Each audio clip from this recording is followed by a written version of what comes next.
Hello everyone, ഞാൻ doctor Siraj, medical officer QNB hospital, Koduvally. ഇന്ന് നമ്മൾ ഡിസ്കസ് ചെയ്യാൻ പോകുന്ന ഒരു വാസ്റ്റ് ടോപ്പിക്കാണ്. വലിയൊരു സബ്ജക്റ്റാണ്, വളരെ ഇമ്പോർട്ടൻ്റ് ആയിട്ടുള്ള ഒരു വിഷയമാണ് അലർജി എന്ന് പറയുന്നത്.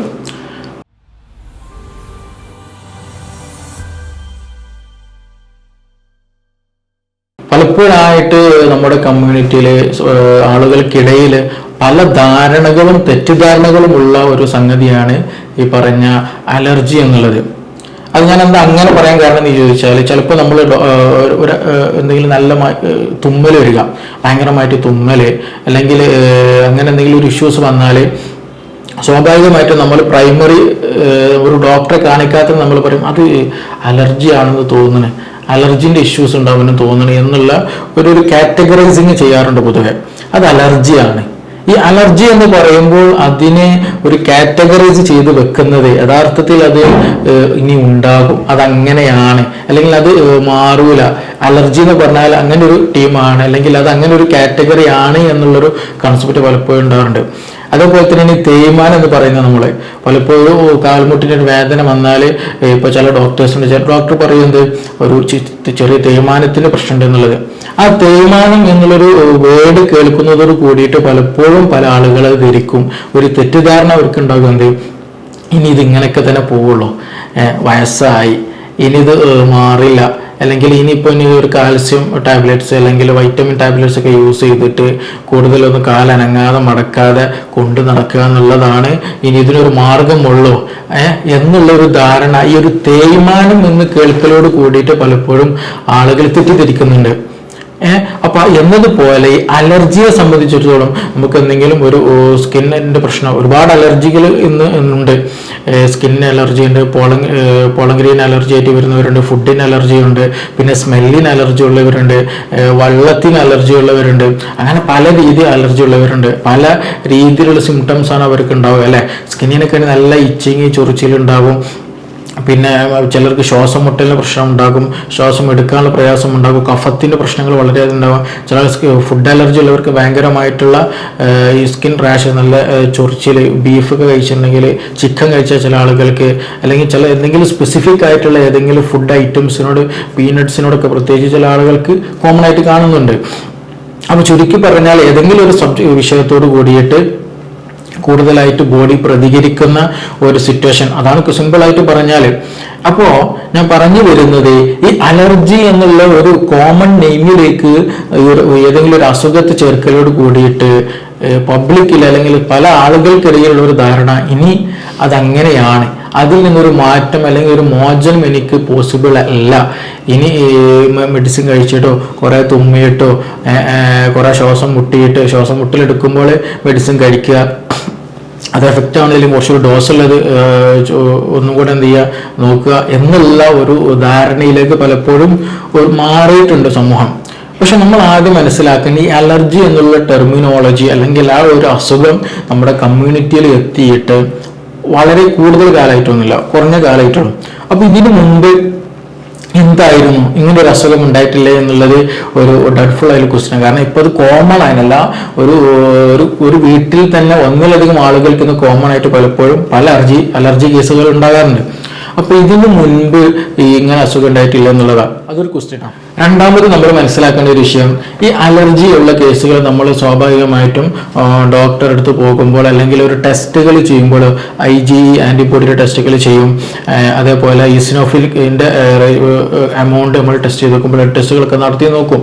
സ്വാഭാവികമായിട്ടും അതിൽ IgE അതിൻ്റെ ഒക്കെ എലിവേഷൻ നമുക്ക് കാണാൻ കഴിയും. അപ്പോൾ അതോട് കൂടിയിട്ട് എന്തായി, പിന്നീട് അവൻ അലർജി ആയി, അല്ലെങ്കിൽ ആ പേഷ്യൻ്റ് അവൾ എന്തായി അലർജിക്കായി, അലർജിക്ക് ഹിസ്റ്റമിനും മറ്റും മെഡിസിൻ, ആന്റിഹിസ്റ്റമിൻ ആയിട്ടുള്ള മെഡിസിൻസും മറ്റൊക്കെ യൂസ് ചെയ്യുക, എന്നാൽ ടാബ്ലറ്റ്സ് യൂസ് ചെയ്യുക, ഇൻഹേലർ ഉപയോഗിക്കുക എന്നുള്ള ഒരു ജീവിതകാലം അവർ ട്രീറ്റ്മെന്റിലേക്ക് എന്ത് ചെയ്തു, അലർജി എന്ന പേരോട് കൂടി നമ്മൾ സൈഡാക്കുന്ന ഒരു പ്രവണത, അതൊന്ന് ഇനിയെങ്കിലും നമ്മൾ മാറ്റി ചിന്തിക്കണം. യഥാർത്ഥത്തിൽ ഈ ഒരു IgE കൂടിയത് കൊണ്ടാണ് എന്ത് പറയുന്നത്, അലർജി ഉണ്ടാകുന്നെന്ന് പറയുന്നുണ്ട്. പക്ഷെ ഈ IgE കൂടാനുള്ള കാരണം എന്താണ്, അല്ലെങ്കിൽ നമ്മുടെ ബോഡി ഇമ്മ്യൂണിറ്റി കുറയാനുള്ള സാഹചര്യം എന്താണ്, ഈസിനോഫിലിക്കിന്റെ അളവ് കൂടാനുള്ള കാരണം എന്താണ്, ആ ഒരു കാരണമാണ് യഥാർത്ഥത്തിൽ ഈ അലർജിക്കുള്ള കാരണം. അല്ലാണ്ട് എന്തല്ല, IgE ഡയറക്റ്റ് ആയിട്ട് ഒരു സുപ്രഭാതത്തിൽ കൂടുന്നതല്ല, മറിച്ച് നമ്മുടെ ജീവിതം ഒരു റുട്ടീനല്ല, ഒരു റുട്ടീനായിട്ടുള്ള ഒരു ലൈഫ്, ഒരു കറക്റ്റ് പാറ്റേൺ അല്ല നമ്മുടെ ലൈഫ് സ്റ്റൈൽ എങ്കിൽ തീർച്ചയായിട്ടും അതിൻ്റെ മാറ്റങ്ങൾ പല രീതിയിൽ, പല സ്വഭാവത്തിൽ പലരിലും അത് കാണാൻ കഴിയും. പലർക്കും പല വ്യത്യാസം. ചിലർക്ക് ഷുഗർ, കൊളസ്ട്രോൾ, BP, സ്ലീപ്ലെസ്, ഉറക്കമില്ലാത്ത പ്രശ്നം, കോൺസ്റ്റിപ്പേഷൻസ്, വയറിൻ്റെ ഇഷ്യൂസ്, മുടികൊഴിച്ചിൽ, തലവേദന, മൈഗ്രെയിൻ അങ്ങനെ വരും. എന്നാൽ അതിൻ്റെ അതേപോലെ തന്നെ വരുന്ന ഒരു സംഗതിയാണ് ഇത് എന്ത് പറയുന്നത്, ഈ പറയുന്ന അലർജി, എസ്പെഷ്യലി അലർജിക് റൈനൈറ്റിസിൻ്റെ കേസിൽ കേട്ടോ. ഞാൻ നേരത്തെ പറഞ്ഞു ഒരുപാട് വലിയൊരു വാസ്റ്റ് ടോപ്പിക്കാണ്. നമ്മൾ ഇന്ന് എസ്പെഷ്യലി ഇവിടെ ഡിസ്കസ് ചെയ്യാൻ പോകുന്ന വിഷയം അലർജിക് റൈനൈറ്റിസിൻ്റെ വിഷയമാണ്. അപ്പോൾ ഈ IgE കൂടുന്നത്, അല്ലെങ്കിൽ ലോ ഇമ്മ്യൂണിറ്റി ആകുന്നത്, ബോഡി പെട്ടെന്ന് റെസ്പോണ്ട് ചെയ്തു പോകുന്നത്, ബോഡി വീക്കായി പോകാൻ പരമപ്രധാനമായിട്ടുള്ള ഒരു കാരണം എന്താണെന്ന് വെച്ചിട്ടുണ്ടെങ്കിൽ നമ്മുടെ ഒരു റുട്ടീൻ ലൈഫ്, ഒരു ജീവിത ശൈലി ഒരു പ്രോപ്പർ വേയിൽ അല്ല എന്നുള്ളത് തന്നെയാണ് നമ്മൾ ആദ്യം മനസ്സിലാക്കേണ്ടത്. അല്ലാണ്ട് നമ്മൾ വീണ്ടും നമ്മുടെ ബോഡിയെ കൂടുതൽ മെഡിസിൻസ് കൊടുത്ത് ട്രീറ്റ് ചെയ്യുന്നതിനേക്കാൾ അതിൻ്റെ കൂടെ തന്നെ നമ്മൾ ചെയ്യണം, ട്രീറ്റ്മെൻറ്റ് നടത്തുന്നതിന് കൂടെ തന്നെ എന്തുകൂടെ ചെയ്യണം, നമ്മുടെ ലൈഫ് സ്റ്റൈലും കൂടെ അതിനനുസൃതമായിട്ട് മാറ്റേണ്ടതുണ്ട്. നമ്മളൊക്കെ പണ്ട് കാലങ്ങളിൽ നാടുകളിൽ കേട്ടിരുന്ന ഒരു ശൈലിയാണ് നീരിറങ്ങുക എന്നുള്ളത്. അല്ല, വേഗി കുളിച്ചാൽ നീരിറങ്ങും, അല്ലെങ്കിൽ ഉച്ചയ്ക്ക് ഒന്നുകിൽ പുറത്തുനിന്ന് ഇറങ്ങി തല ഒന്ന് വേർത്ത് കഴിഞ്ഞാൽ നീരിറക്കം വരിക, അല്ലെങ്കിൽ അങ്ങനെയുള്ള പല വേർഡ്സുകൾ നമ്മൾ കേൾക്കാറുണ്ട്. യഥാർത്ഥത്തിൽ ഇതിൻ്റെ ഒരു അഡ്വാൻസ്ഡ് ലെവൽ എന്ന് വേണമെങ്കിൽ നമുക്ക് പറയാം. ഈ അലർജിക് എന്നുള്ള ടെർമിനോളജിയിൽ സിമ്പിളായിട്ട് പറയാൻ കഴിയും, എസ്പെഷ്യലി അലർജിക് റൈനൈറ്റിസിൻ്റെ കേസിൽ. കാരണം ഈ ഒരു റുട്ടീൻ തോന്നിയ നേരത്തുള്ള, അല്ലെങ്കിൽ നമുക്ക് ഒരു കറക്റ്റ് റൂട്ടിലല്ലാത്തുള്ള ഭക്ഷണം കഴിക്കൽ, അതേപോലെ കുളിക്കുന്ന ഒരു ശീലം, ശരിയായ രീതിയിലല്ലാതെ ശരിയായ നേരത്തല്ലാത്ത ഷവറിങ് ചെയ്യുക, കുളിക്കുക, പിന്നെ അതുപോലെ ചില എണ്ണകൾ തലയിൽ തേക്കുന്നത്, അധികമായിട്ടുള്ള ഫാനിൻ്റെ ഉപയോഗം, അങ്ങനെയുള്ള ചില റുട്ടീനായിട്ടുള്ള നമ്മൾ ജീവിതശൈലിയിൽ ശ്രദ്ധിക്കേണ്ടതായിട്ടുള്ള കുറച്ച് കാര്യങ്ങളുണ്ട്. അത് ഓൾമോസ്റ്റ് നമ്മൾ ശ്രദ്ധിച്ചാൽ തന്നെ വലിയ ഒരു ശതമാനം കേസുകളും ഈ അലർജിക് റൈനൈറ്റിസിൽ നമുക്ക് പെട്ടെന്ന് നല്ല റിസൾട്ട് കിട്ടാറുണ്ട്. അത് വളരെയധികം ഇമ്പോർട്ടൻ്റ് ഉള്ള കാര്യമാണ്. ചില ആളുകൾക്ക് എണീറ്റപാട് തുമ്മിക്കൊണ്ടേയിരിക്കും, വളരെയധികം തുമ്മലായിരിക്കും. ഇത് ചിലപ്പോൾ ഒരു അർദ്ധരാത്രി കഴിഞ്ഞ് ഏകദേശം ഒരു രാത്രി ഒരു 3 മണി അല്ലെങ്കിൽ ഒരു 2-3 മണി സമയത്ത് എപ്പിസോഡ് തുടങ്ങും. പിന്നീട് രാവിലെ ഒരു 8 മണി 9 മണി വരെ അതുണ്ടായിരിക്കും. പിന്നീട് ആൾ നോർമലായിരിക്കും. ചില ആളുകൾ രാത്രി കിടക്കാൻ നിൽക്കുന്ന സമയത്ത് തുമ്പി തുടങ്ങും. അങ്ങനെ പല രീതികളും പല തരത്തിൽ ഈ അസുഖം കാണാറുണ്ട്. അപ്പൊ അതിനൊരു പ്രധാന കാരണം എന്ന് പറയുന്നത് നമ്മൾ പണ്ട് കാലങ്ങളിൽ, ഞാനതൊരു കോംപ്ലക്സ് ആയിട്ടുള്ള വലിയൊരു വാസ്റ്റ് ടോപ്പിക്കാണ്, പക്ഷെ ഇതിന് സിമ്പിൾ ആയിട്ട് നമുക്ക് എങ്ങനെ നമ്മുടെ ലൈഫിൽ അത് ശ്രദ്ധിക്കാൻ കഴിയുമെന്ന് ചോദിച്ചാൽ, നീരിറങ്ങുന്ന, പണ്ട് കാലങ്ങളിൽ നമ്മുടെ പാരമ്പര്യമായിട്ട് ആളുകൾ പറയുന്നൊരു സംഗതിയാണ് ഈ നീരിറങ്ങുന്ന ഒരു സാഹചര്യം, അല്ലെങ്കിൽ ആ ചുറ്റുപാട് നമ്മൾ പരമാവധി ഒന്ന് ശ്രദ്ധിച്ചാൽ തന്നെ ഏകദേശം എന്ത് ചെയ്യും, ഓൾമോസ്റ്റ് പലരുടെയും ഈ പറയുന്ന ഈ അസുഖത്തിൻ്റെ അല്ലെങ്കിൽ ഈ ഒരു പ്രയാസം കുറക്കാൻ നമുക്ക് കഴിയും. IgE അളവ് സ്വാഭാവികമായിട്ടും നമ്മുടെ ലൈഫ് സ്റ്റൈൽ മാറുമ്പോൾ അതും കുറയും, അത് കുറയുന്നുണ്ട്. പല കേസുകൾ നമുക്ക് അതിൻ്റെ റിസൾട്ട് കിട്ടിയതുമാണ്. അപ്പം അതുകൊണ്ട് തന്നെ നമ്മൾ എന്ത് ചെയ്യണം, നമ്മുടെ ലൈഫ് സ്റ്റൈൽ മാറ്റുക എന്നുള്ളതാണ്. മെഡിസിൻ കഴിക്കുന്നതിന് കൂടെ തന്നെ എന്ത് ചെയ്യണം, നമ്മുടെ ലൈഫ് സ്റ്റൈൽ മാറ്റി മെല്ലെ മെല്ലെ മെഡിസിൻ ഒഴിവാക്കിയിട്ടുള്ള ഒരു മെഡിസിൻ ഫ്രീ ആയ ലൈഫിലേക്ക് കടക്കണം. ഞാൻ നേരത്തെ പറഞ്ഞു, അലർജി എന്നുള്ളത് അത് മാറില്ല എന്നുള്ള ഒരു കൺസെപ്റ്റ് നമ്മൾ ഒരിക്കലും വെക്കരുത്. അതിന് ഒരുപാട് ട്രീറ്റ്മെൻറ്റ് മെത്തേഡുകൾ ഇന്ന് അവൈലബിൾ ആണ്, ഒരുപാട് മോഡുലേഷൻസിൽ ഇന്ന് ട്രീറ്റ്മെൻറ്റിൽ വന്നിട്ടുണ്ട്. അപ്പം അതുകൊണ്ട് തന്നെ നമ്മൾ കൃത്യമായിട്ട് അതിനുള്ള അന്വേഷണം നടത്തിയിട്ട് ആ ഒരു മെഡിസിൻ ഫ്രീയിലേക്ക് എന്ത് ചെയ്യണം, നമ്മൾ എത്തേണ്ടതുണ്ട്, അതിന് ശ്രമിക്കുകയും ചെയ്യണം. അപ്പം അതിനുവേണ്ടി നമ്മൾ ലൈഫ് സ്റ്റൈൽ എന്തൊക്കെ മാറ്റുക എന്നുള്ളത് നമുക്ക് നോക്കാം.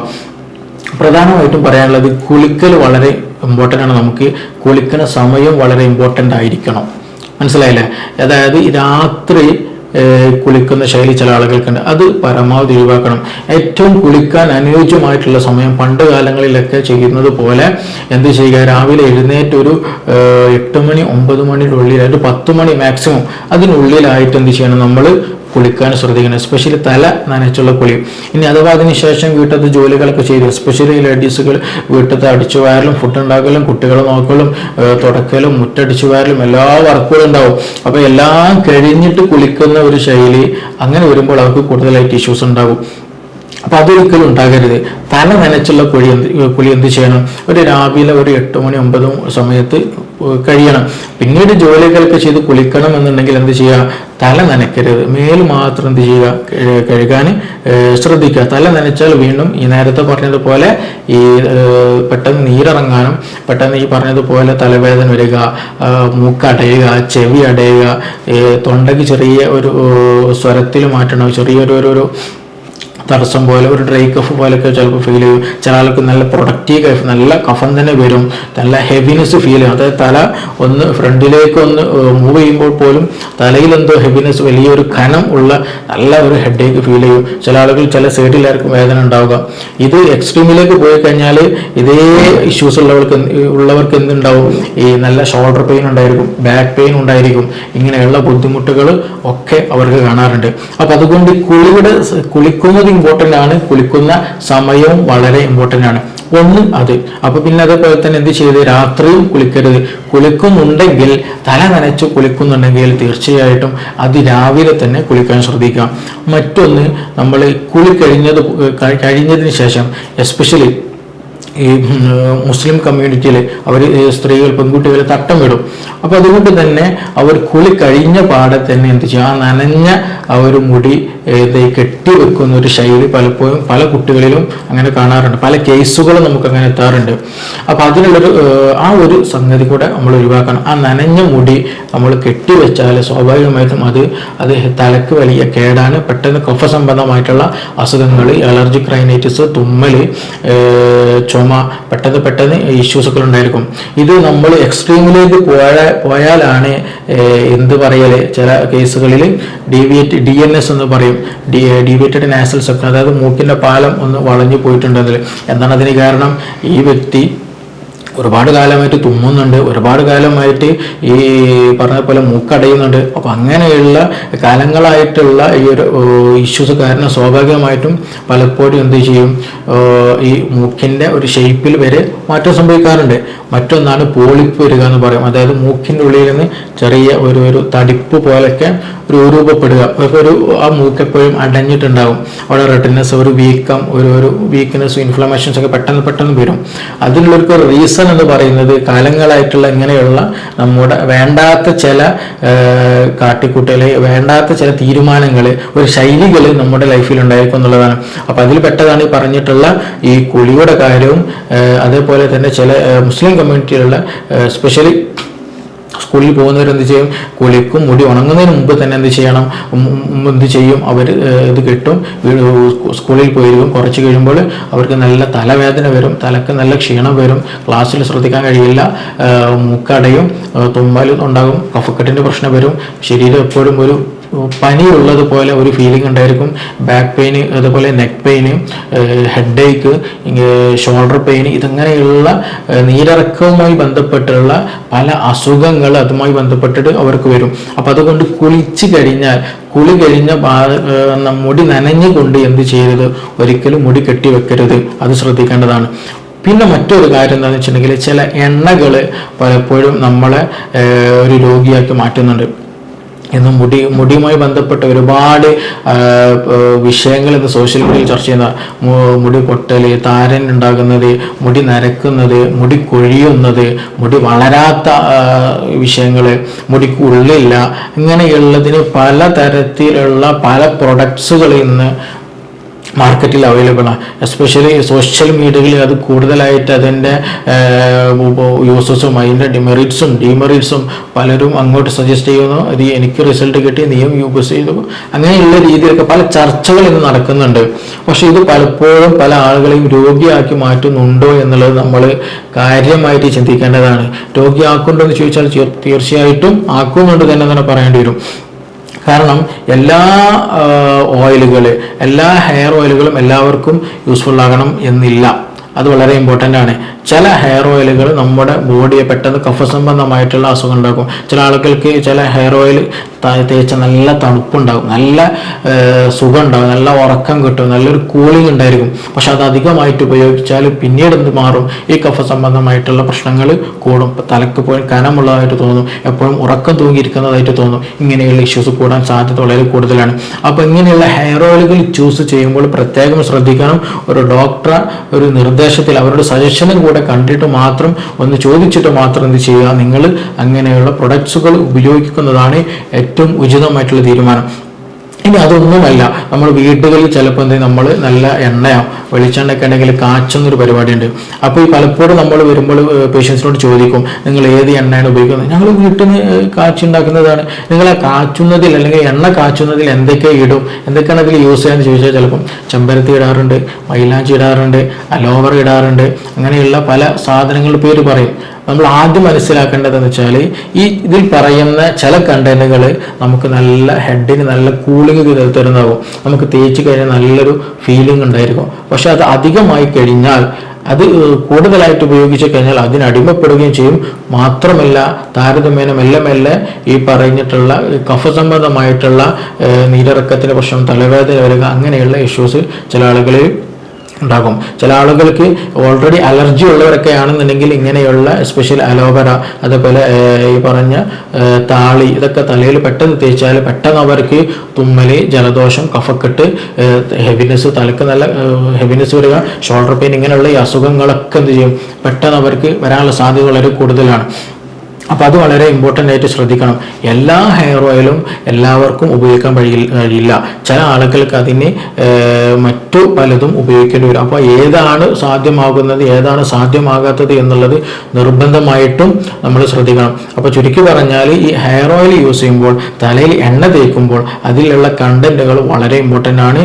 അത് ശ്രദ്ധിച്ചില്ല എന്നുണ്ടെങ്കിൽ ഈ പറഞ്ഞിട്ടുള്ള അലർജിക് റൈനൈറ്റിസിന് ഉണ്ടാകാനുള്ള സാധ്യത വളരെ കൂടുതലാണ്. ഇനി മറ്റൊരു കാര്യം നമ്മൾ ശ്രദ്ധിക്കേണ്ടത്, നമ്മൾ കിടക്കുന്ന നേരത്ത് നമ്മളൊക്കെ ഫാൻ ഉപയോഗിക്കില്ല എന്നുള്ളത് ഒരു കോമൺ ആയിട്ടുള്ള ഒരു സംഗതിയാണ്, കാലങ്ങളായിട്ടുള്ളതാണ്.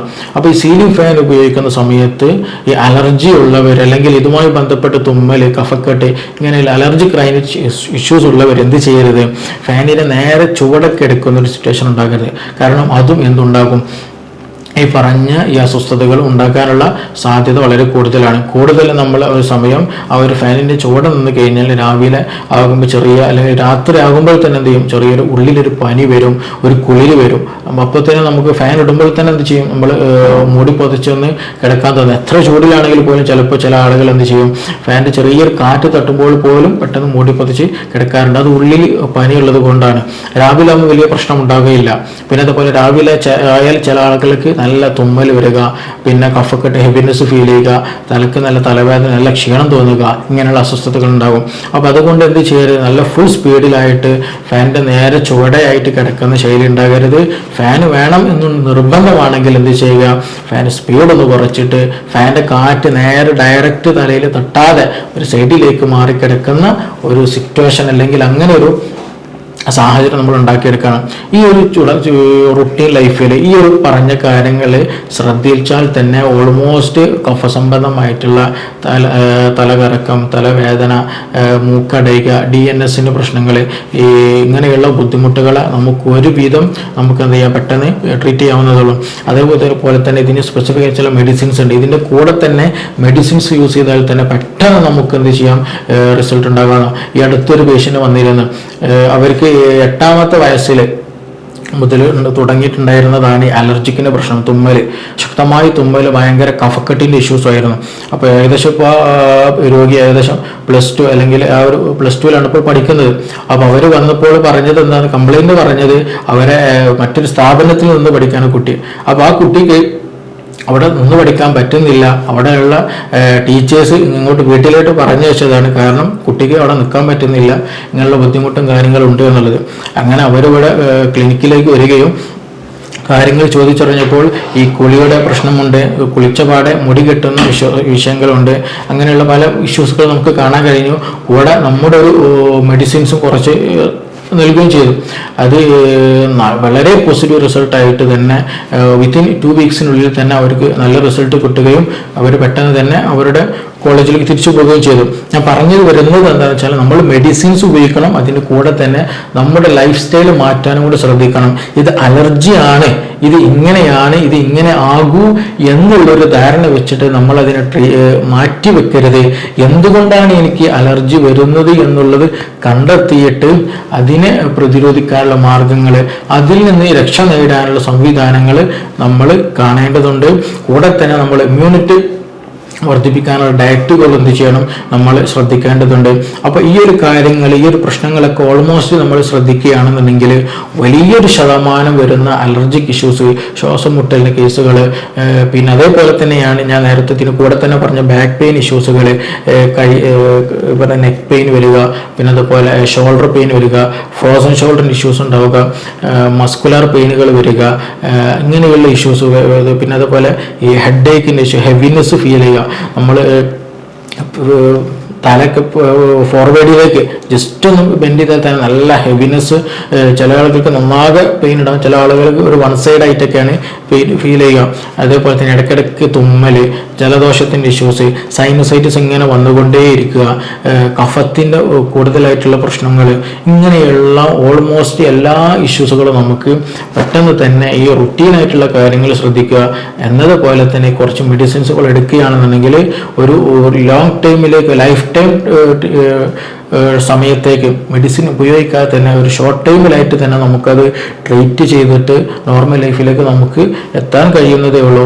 അത് നമ്മൾ തുടക്കത്തിൽ തന്നെ ശ്രദ്ധിച്ചില്ല, അല്ലെങ്കിൽ പിന്നീട് എന്ത് ചെയ്യും, നമുക്ക് ഉറങ്ങാൻ ചില ആളുകൾ പ്രയാസം, നല്ല കൂർക്കം വലിയുടെ ഇഷ്യൂസ് ഉണ്ടായിരിക്കും. പിന്നെ ചില ആളുകൾക്ക് ഇതിനിടയിൽ സൂചിപ്പിച്ചതുപോലെ ഡീവിയേറ്റഡ് നാസൽ സെപ്റ്റ് എന്ന് പറയും, നമ്മുടെ മൂക്കിൻ്റെ ഒരു പാലം സൈഡിലോട്ട് ഏതെങ്കിലും റൈറ്റോ ലെഫ്റ്റിലോട്ടൊക്കെ വളഞ്ഞു പോവുക, അതേപോലെ പോളിപ്പുകൾ ഉള്ളിലായിട്ട് ഫോം ചെയ്യുക, ഇങ്ങനെയുള്ള പല ഇഷ്യൂസുകളും അവർക്കത് ട്രീറ്റ് ചെയ്തില്ല എന്നുണ്ടെങ്കിൽ ഇങ്ങനെയുള്ള പല ഇഷ്യൂസുകളും ഉണ്ടാകാനുള്ള സാധ്യത വളരെ കൂടുതലാണ്. അപ്പം അതുകൊണ്ട് തന്നെ ഇങ്ങനെയുള്ള ഇഷ്യൂസുകൾ, ബുദ്ധിമുട്ടുകൾ, കാര്യങ്ങളുണ്ടെങ്കിൽ എത്രയും പെട്ടെന്ന് തന്നെ അതൊരു അലർജിയാണ്, അത് അങ്ങനെയാണ് എന്നുള്ള രീതിയിൽ സൈഡാക്കി വെക്കാണ്ട് കാര്യമായ രീതിയിലുള്ള ട്രീറ്റ്മെൻറ്റിലേക്ക് ഇറങ്ങി തിരിച്ചത് തീർച്ചയായിട്ടും നമുക്കതൊരു നോർമൽ റുട്ടീനിലേക്ക് തന്നെ കൊണ്ടുവരാവുന്നതാണ്. ഇനി ഇതുമായി ബന്ധപ്പെട്ട എന്തെങ്കിലും സംശയങ്ങളുണ്ടെങ്കിൽ, ഇതുമായി ബന്ധപ്പെട്ടുള്ള എന്തെങ്കിലും ക്ലാരിറ്റി വരുത്തേണ്ടതെങ്കിൽ തീർച്ചയായിട്ടും നിങ്ങൾക്ക് ഈ നമ്പറിൽ കോൺടാക്ട് ചെയ്യാവുന്നതാണ്. ഇതിങ്ങനെ പറയുന്നത് ഇതൊരു കോമൺ ടോക്കിംഗ്, നമ്മളൊരു സാധാരണക്കാർക്ക് മനസ്സിലാകാവുന്ന തരത്തിലാണ് പറഞ്ഞിട്ടുള്ളത്. ഇത് നമ്മൾ ക്ലിനിക്കൽ ലാബിലേക്ക് നീങ്ങുമ്പോൾ, ടെസ്റ്റുകളിലേക്ക് നീങ്ങുമ്പോൾ അത് ഈ ഒരു റുട്ടീൻ ലൈഫ് തെറ്റുന്നത് പ്രകാരമായിട്ട് ആണ് പിന്നെ കാലക്രമേണ ഇമ്മ്യൂണിറ്റി കുറയുന്നത്, പിന്നെ അതുപോലെ ഈ IgEയുടെ പ്രസൻസുകൾ കാണുന്നത്, മറ്റു എലിവേഷൻസുകളോ മറ്റ് ഇൻഫെക്ഷൻസുകളോ കൂടുതലായിട്ട് ബോഡിയിൽ ഉണ്ടാകുന്നത്. അപ്പോൾ അതുകൊണ്ട് തന്നെ ഈ കാര്യങ്ങൾ എന്ത് ചെയ്യുക, നിർബന്ധമായിട്ട് ശ്രദ്ധിക്കുക. എന്തെങ്കിലും കൂടുതലായിട്ട് അറിയാൻ, മനസ്സിലാക്കാൻ, ഒന്നുകൂടി ക്ലാരിറ്റി വരുത്തേണ്ടതായിട്ടുണ്ടെങ്കിൽ തീർച്ചയായും നിങ്ങൾക്ക് ഈ നമ്പറിൽ ബന്ധപ്പെടാവുന്നതാണ്. ഓക്കെ, നമുക്കിനി മറ്റൊരു വീഡിയോ ആയിട്ട് മറ്റൊരു സമയത്ത് വീണ്ടും കാണാം.